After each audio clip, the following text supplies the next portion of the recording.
Bonjour à tous et bienvenue à cette émission du 27 septembre 2023. J'ai intitulé la vidéo L'hiver des cryptos prend fin et c'est ce dont on va traiter rapidement aujourd'hui. On commence avec la heatmap de toutes les cryptos. On voit que c'est pas mal dans le vert aujourd'hui. Il y a un pump qui est en train de se faire en ce moment même. Donc au niveau des volumes, c'est extrêmement faible. Je pensais qu'en septembre, l'été on va dire c'était normal parce que tout le monde était en vacances. Je pensais qu'en septembre, avec la rentrée, ça allait repartir de plus belle, mais en fait, pas tant que ça. On voit vraiment un désintéressement des investisseurs dans le marché crypto avec des volumes qui restent anormalement bas. Là, pour la fin d'un mois de septembre, c'est super bas en plein milieu de semaine. Ce matin, c'est encore plus bas, mais là, avec le petit pump qui est en cours, comme je disais, les volumes reprennent un peu de couleur, mais ça reste quand même extrêmement faible par rapport au volume dont on a pu avoir l'habitude avant. Donc voilà pour la map. Après, des bonnes perfs, il y a Bitcoin Cash qui remonte. Donc Bitcoin Cash, vous vous souvenez, hein, c'était avant l'été, il y avait Bitcoin Cash, Litecoin, qui a fait d'énormes performances. Et après, il a par la suite un peu rechuté, il vient de reprendre 10%. Bon voilà, et Luna Classic qui ressort de sa tombe. Moi, je ne m'y penche pas. Quelque chose qui porte le nom de Luna ou de FTX, je, je n'y touche pas avec un bâton. Donc voilà, mais c'est plutôt dans le vert, c'est plutôt rassurant. On ira voir sur TradingView tout le pump qui est en cours sur les plus grosses cryptos. Maintenant, un petit tour sur les news. Durant ces 24-48 dernières heures, il y a pas mal de nouvelles, encore une fois, et c'est pour ça que ça continue à me faire penser que l'hiver des cryptos prend fin.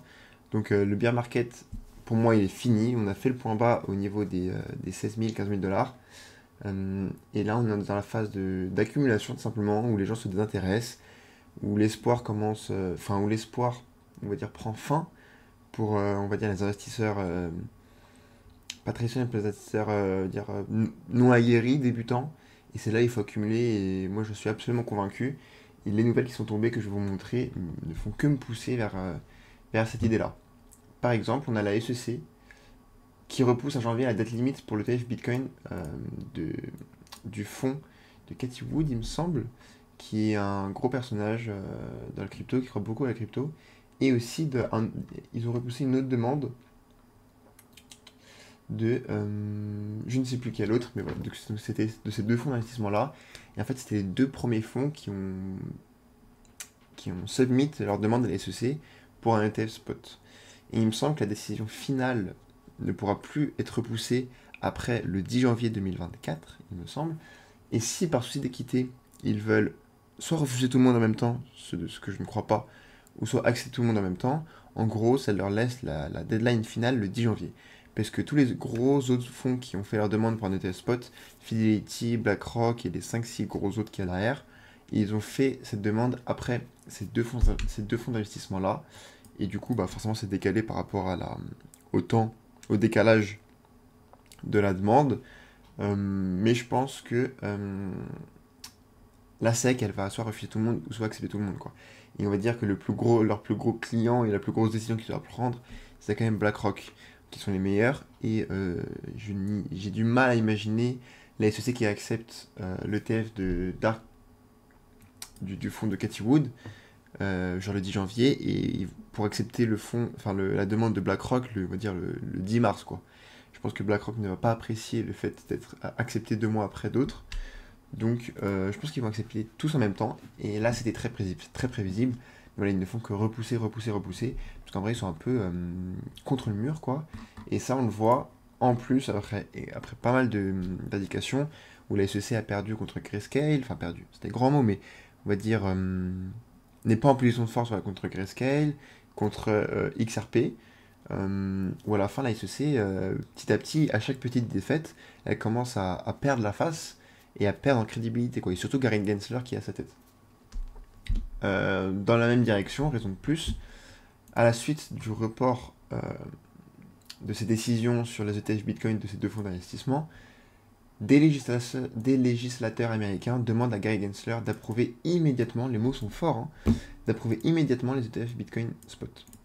Donc ils ont fait une lettre, ils l'ont aussi convoqué à paraître devant une commission et ils lui ont, on va dire, formellement demandé d'accepter immédiatement les ETF spot Bitcoin avant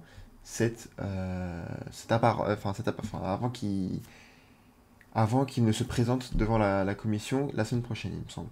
En gros, ce qu'il disait, le résumé, c'est qu'il n'y a aucune raison de continuer à refuser les demandes de TF Crypto, sachant que les juges vous ont déjà donné tort face à Grayscale et face à XRP, et notamment face à Grayscale. Voilà, le tribunal a jugé que le raisonnement de la SEC était arbitraire et capricieux. Encore une fois, ça vient un peu dans le même champ lexical que immédiatement, dans le sens où c'est assez violent comme terme. Donc là, ils sont un peu dos au mur, on va dire, la SEC. Je pense qu'ils commencent à ne plus avoir de solution. Et pour moi, ils vont vraiment être à la limite forcés d'accepter les ETF spot. Il y a trop de demandes, il y a trop de pression.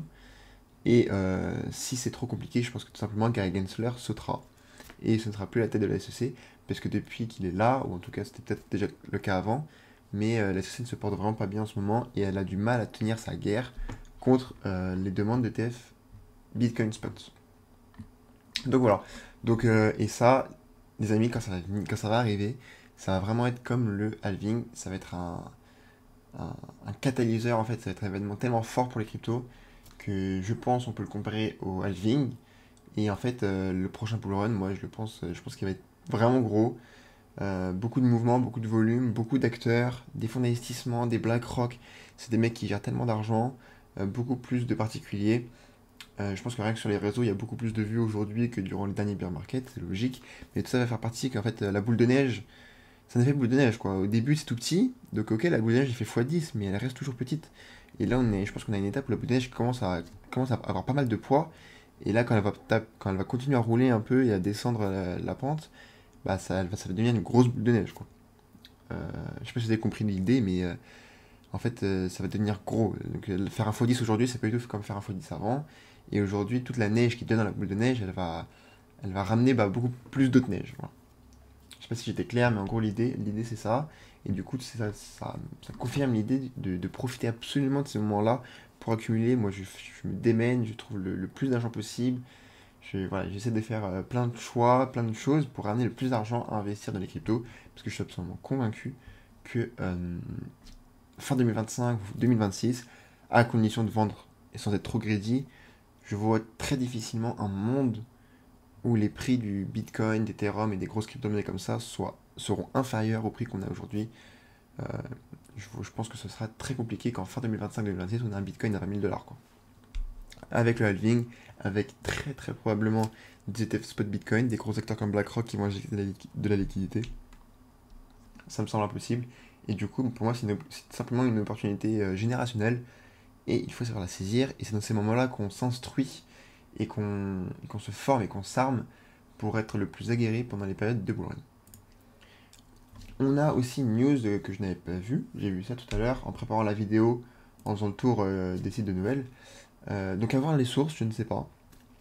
Parce que je l'ai pas vu. Ce matin, je reçois des notifs sur les grosses news, etc. J'ai pas été trop sur mon téléphone, mais en tout cas, celle-là, je ne l'ai pas vu passer.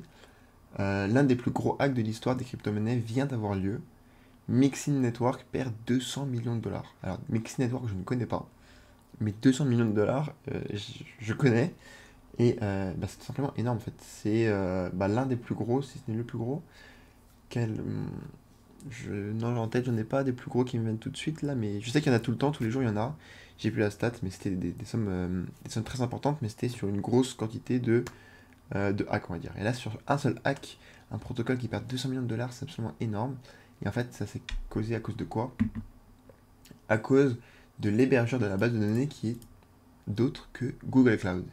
Donc je ne connais pas le protocole, je ne sais pas ce qu'ils font, etc. Je sais juste qu'apparemment ils ont perdu 200 millions de dollars parce que Google Cloud s'est fait hack. Et en fait, en bas, j'ai vu, et c'est absolument vrai, ça prouve bien la défaillance, on va dire la connerie qu'est en tant que protocole qui est censé être décentralisé, de mettre ses validateurs ou ses bases de données sur un acteur centralisé comme Google Cloud. En fait, c'est pour ça que nous, on prône la décentralisation, les cryptos, etc., pour empêcher ces choses-là, et pour que si un hacker arrive à hacker et à rentrer dans une seule base de données, et ben, il n'y a pas accès à tout le protocole, par exemple. Ce qui est le cas avec on va dire, avec des processus centralisés, mais par exemple, si ça avait été une base de données décentralisée, il aurait dû prendre possession de plus de, je sais pas, par exemple, 51% de tous les acteurs qui validaient cette base de données de manière décentralisée. Donc ça augmente grandement la sécurité et je pense que le protocole là en a fait les frais. Bon après, je ne connais pas en détail, etc. Si je n'ai pas le choix ou aucune idée, mais bon, ça prouve encore que là il y a eu un problème, un gros hack, et ce gros hack n'aurait pas eu lieu euh, si on avait utilisé des protocoles, enfin des systèmes de décentralisation. Donc voilà pour les grosses news, j'espère qu'ils vont s'en remettre, je sais pas ce qu'ils faisaient, mais bon, si c'est un hack, c'est dommage, mais je pense que 200 millions, franchement, c'est plus qu'une épine dans le pied, c'est une balle pas loin du cœur, et ça va être compliqué de s'en remettre pour eux, mais bon, j'espère que ils vont s'en remettre. Donc maintenant sur les graphiques, on attaque tout de suite sur le Bitcoin. Le Bitcoin, là je vois une divergence qu'on a validée pour retoucher cette trendline baissière. Au niveau du RSI, on est en daily, on est en zone de neutralité autour de 50, c'est pas très relevant de regarder ça. Donc là on est en train de faire un beau pump en daily, on est en train d'essayer de break cette résistance en plus de la trendline. Je pense qu'on va pas réussir parce que là vraiment cette zone là elle semble vraiment dure à traverser, hein. On a la résistance, voilà, et la trendline qu'on est en train de valider depuis quand même le 12 juillet. Ça fait quand même 2 mois et demi qu'elle nous maintient à la baisse, qu'elle nous rejette. Donc là, pour moi, le scénario le plus probable, c'est qu'on se fasse encore rejeter, qu'on aille une fois plus en bas du range, hop là, jusqu'à absolument compresser la volatilité avec les bandes de Boulanger qui se rapprochent, pour ensuite avoir une explosion soit à la hausse, soit à la baisse. Et moi, je pense que ce sera à la hausse. Après, évidemment, j'ai un baissier bullish. J'ai un billet bullish, mais je pense que s'il y a une bonne nouvelle macro, évidemment, ce sera par le haut. Après, évidemment, pas trop savoir, mais voilà. En tout cas, une compression de la volatilité amène à un gros mouvement par la suite, et ça, au moins, on en est sûr. Et je pense que ce triangle descendant, là, ce triangle, il va nous compresser jusqu'au 13 octobre. Ça va être chiant encore 2 semaines, et pour moi, ça me va, c'est des périodes chiantes où c'est là où on accumule, et c'est là où on se prépare, et c'est là où on le fait le mieux, parce que tout est calme. Moi, je suis de la crypto depuis 1 an et demi, on va dire deux timides années, on va dire 1 an et demi, vraiment sérieusement. Et du coup, j'ai connu que du rouge, en gros.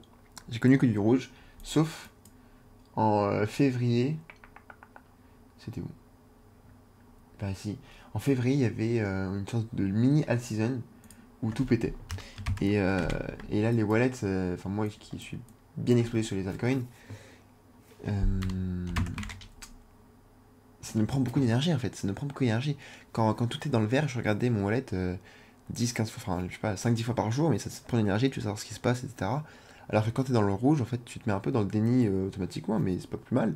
Mais moi, vu que tout baisse, bah, je regarde très très rarement mon wallet, quoi. Je sais que c'est dans le rouge, et je sais que je regarde ce qui compte, ce sera quand ce sera dans le vert, et voilà.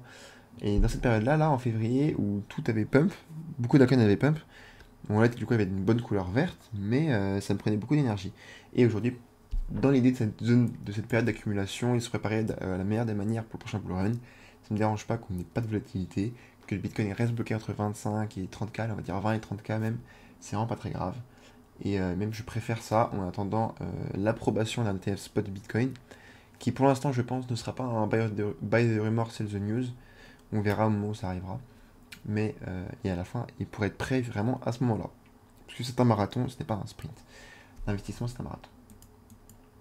Donc là, le Bitcoin, quand je parlais d'un triangle là, voilà, se faire compresser jusqu'ici, ça me faisait penser au cas qu'on est en train d'avoir avec, on va dire, un petit delay sur Veracity. C'est une crypto que j'ai à cœur, qui me porte à cœur. J'ai une grosse position dessus, à 5 chiffres largement. Et elle arrive là. On est en train de se faire compresser, vous voyez là. C'était un gros triangle, peut-être un peu plus gros que celui de Bitcoin, mais voilà. Ça fait depuis le moment dont je vous parlais, depuis février, qu'on a perdu beaucoup de pourcents, je pense. Moins 50, 60, voilà, 66%, c'est énorme. Et là, on est en train de recompresser toute la volatilité. On est en train de faire un support. On est peut-être en train de passer en dessous. Mais on ne sait pas, regardez là, ça a fait x4, il me semble. Moi, j'avais acheté avant, j'avais acheté ici. Et du coup, de ici à ici, j'étais déjà à moins 50%. Et du plus bas au plus haut, c'était déjà un x5. C'était énorme, en plein bear market. Juste pendant une mini season, c'était un x5. Donc, ça fait des émotions, quoi, hein. Donc bon, là on est en train de passer en dessous du support, donc il est en train de devenir une résistance. Après, bon, je pense qu'on peut... En gros, c'est juste la trendline qui est en train de nous rejeter comme d'habitude. Et chose pertinente ici à regarder, c'est les bandes de Boulanger qui sont super fines depuis très longtemps.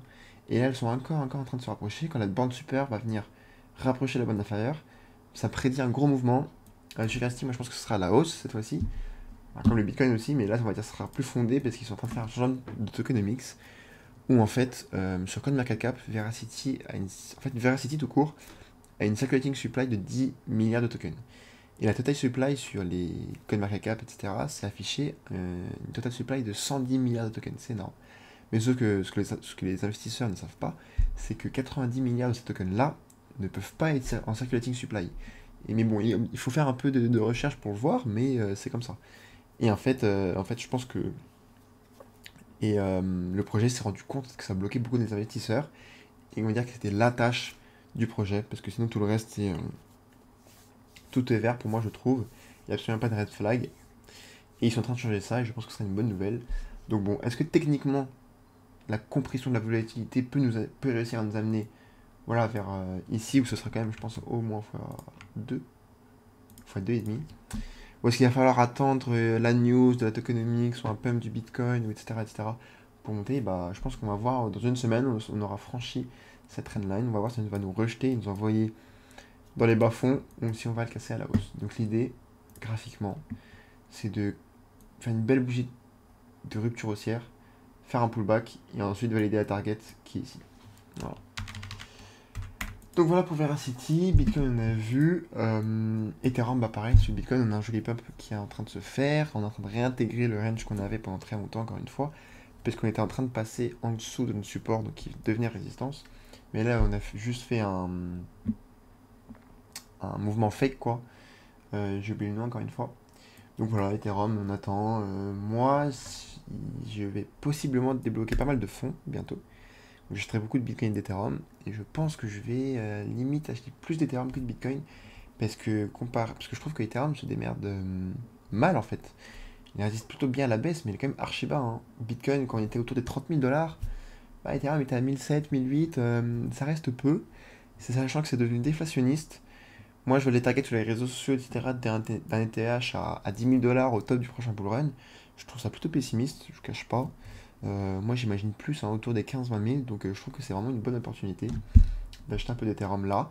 Et dès qu'on voit qu'il y a une altcoin season qui est en train de se profiler, ben on vend petit à petit du Bitcoin et de l'Ether pour s'exposer à des altcoins. Même si je pense que des vrais season, on n'en aura pas avant le prochain bull run. J'avais grand espoir d'en voir avant le prochain bull run, en fait, ici, qu'on se fasse rejeter et qu'on aille en bas. Mais au final, on est en train de valider la hausse, on a fait un magnifique pullback. Donc je pense que ça va être compliqué. Mais en revanche, l'idée là, ce serait que pendant le bull run, un peu comme ce dernier bull run là, où en fait c'était pendant la season, c'était très énervé, hein, et c'était que des bougies rouges pour le Bitcoin dominance. L'idée serait que là, qu'on continue de monter, etc. Après, on fait le bull run, je sais pas ce qui se passe. Et dès que c'est la season, hop, et là on chute bien plus bas que ces niveaux-là. Et voilà. Et ensuite, bien market, zone d'accumulation. En fait, on reviendrait accumuler de cette zone-là. Parce que au fur et à mesure, le Bitcoin perd sa dominance. Au fur et à mesure des bull runs, parce que d'autres cryptos prennent de la place, des projets, les projets ont pu être filtrés par les investisseurs, etc., etc. Donc là, ça fait déjà 18 minutes. Alors rapidement, on a Tao. Je vais mettre en daily sinon on ne comprend rien. Tao qui avait pareil, un peu comme le Bitcoin, hein, là, une grosse résistance. Voilà, une trendline baissière qu'on a cassée. On est venu faire une sorte de pullback. C'est pas pixel perfect, mais c'est le genre. Et là, on est en train de se faire rejeter sur la résistance. Bon, on a pris quelques pourcentages. Enfin, on a dû prendre 10-2% sur Tao. Moi, c'est une position. C'est ma plus grosse position de mon wallet, ça c'est clair. J'ai beaucoup d'espoir dans Tao. Pour moi, c'est un peu comme dans le Bitcoin dans les jeunes années, 2013-2015. Et où je n'étais pas là, je précise, mais voilà. Et je pense que c'est plus risqué que d'investir dans le Bitcoin, évidemment. Mais c'est très avantageux si ça marche et si le pari est bon, je pense. Donc il faut faire sa recherche et voilà. Kaspa est une autre ligne que j'adore énormément. Je connais un peu moins que Tao. Au début, j'ai plus suivi, mais plus les journées passent, donc je me suis déjà fait constituer une belle ligne. Plus les journées passent, plus je pense du bien, alors qu'avant c'était un peu, vas-y, je vais essayer, je vois trop sur Twitter, je connais presque ça, je vois presque ce que ça fait et tout, mais pas tant que ça, on va dire, je n'étais pas tombé amoureux. Je suis toujours pas tombé amoureux, mais j'aime de plus en plus. Kaspa, j'avais la ligne violette, là j'ai vendu une partie de mes Kaspa, 20% environ. Je voulais racheter plus bas. j'avais vendu ici et j'étais gourmand, j'ai pas voulu racheter au support. Parce qu'en fait, j'avais vu une grosse divergence baissière sur le RSI. Mais tout simplement, en fait, j'aurais dû racheter là, hein, même si ça me faisait économiser genre quelques pourcents de casse-pas. En plus, sur ce petit bag, non, on va faire comme ça. Ah, 10%, mais ça, c'est si j'avais eu le bottom parfait. Enfin, bref, c'est délicat. Donc, bon, ça me fait des liquidités en plus. J'ai renforcé ma position sur Matic, qui, en parlant de Matic, est en train de galérer de manière dingue sur son support. Et bande de Bollinger sont en train de se compresser. On attend de la volatilité encore une fois. On peut voir qu'on est en zone parfaite d'accumulation de week-off. Si vous ne savez pas ce que c'est, je vous invite à vous renseigner sur une vidéo de 10-15 minutes, simple pour savoir. Donc on a typiquement le Selling Climax, l'Automatic Rally, le Secondary Test en phase B, là, en vrai, parce que là on a fait un plus bas que celui-là, où en fait le Composite Man, la Smart Money va venir chercher la liquidité et je prendre de la contrepartie pour ces énormes ordres d'achat pour ensuite renvoyer Matic plus haut. Donc soit c'est ça, ou soit c'est juste un Secondary Test. Et en fait, il y a un moment où on va craquer les anciens plus bas, on va venir prendre toute la liquidité ici, les stop loss, etc. Et tous les gens qui pensent qu'on est en train de breakout à la baisse et qui vont vendre leur matic pour les racheter à l'ancien support, en fait, ça va faire un fake out et ensuite renvoyer le matic à la hausse. Bon, voilà ce que c'est. Et donc là, c'est typiquement une zone d'accumulation. Ça montre qu'il y a des mains fortes sur ce projet. Et c'est un projet que je porte dans mon cœur aussi. Et donc, j'aimerais accumuler plus de tokens. Du coup, voilà pour aujourd'hui. Encore une fois, le but de la chaîne, c'est simplement de s'informer. J'ai pas été encore assez régulier, mais je vais le faire. 1% meilleur tous les jours. Et le but, c'est de s'améliorer tous les jours afin d'avoir les meilleures armes pour le prochain bull run, d'acquérir le maximum de compétences, de connaissances surtout, et de se préparer vraiment psychologiquement, mentalement pour le prochain bull run, parce que je pense que ça va être très éprouvant. On va avoir des énormes bougies vertes à longueur de journée. Il va falloir savoir vendre.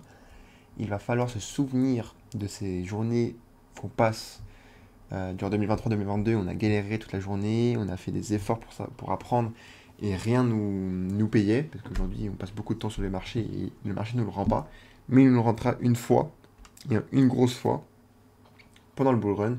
Donc il faut savoir être patient. Et donc c'est le but de la chaîne, que je continue de m'instruire et qu'ensuite je le partage avec qui veut bien l'entendre.